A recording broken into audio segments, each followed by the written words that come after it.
سؤالي الأخير إنه المرتبط بهذه الأحداث، وأنا بسأله لك تحديدا لأنك كنت صاحب مقولة أطلقوا النار على المتظاهرين، قلت الخارجين عن القانون، حتى الخارج على القانون أحاكمه، لا أطلق الرصاص عليه. لا لا لا لا، ما نقول لحضرتك حاجة.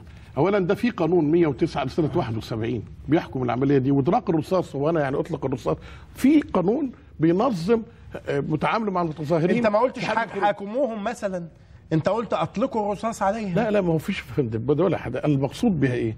إذا اجتمع في مادة في القانون، في المادة 102 من قانون 109 ده لسنة 71 بتقول لك ثالثا حالة التجمهر أو التظاهر لعدد أكثر من 5 وحاولوا يخرجوا عن النطاق العام. اولا الماده 54 تكفل التظاهر، ده ماده في الدستور. طب ما انا اشوف مشاكل بعد اذنك، وانا اشوف مشاكل الناس. انا بقول له يعني بدلا من اطلاقه، وبعدين يا استاذ وائل ما دام اتفتح الموضوع ما كان عندنا المتظاهرين قاعدين معتصمين قدام مجلس الشعب اشهر، كنا بنعطف عليهم كمان. ليه؟ لان دول اصحاب حق ما ياخدوش مرتبات 25 شهر. لكن الموضوع اختلف تماما.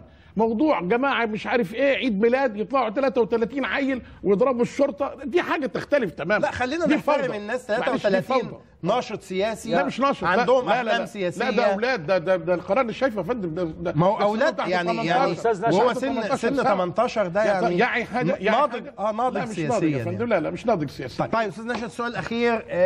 البعض اعتقد انه بتكرار حالات حدوث عمليات الانتحار في مصر يمكن أن يكون ذلك مقدمة لنموذج تونسي آخر يحدث في مصر يؤدي إلى الإطاحة بالسلطة كما حدث في تونس. فندم الشعب المصري ده شعب عظيم وده الحضارة، ما في اختلاف جامد بيننا وبين تونس. احنا ما عندناش الديكتاتورية، ما فيش عندنا نت مقفول، ما فيش واحد بيشتكيش، قنوات مفتوحة بنتكلم بنقول اللي احنا عايزينه، ما فيش الكبت. ده ديكتاتور، ده كان عنده. بعدين مش هو اللي حاكم، ده الوزير الاول اللي هو رئيس الوزراء اللي كان معاه بيقول لك ان كانت حاكمه ليلى الطرابلسي.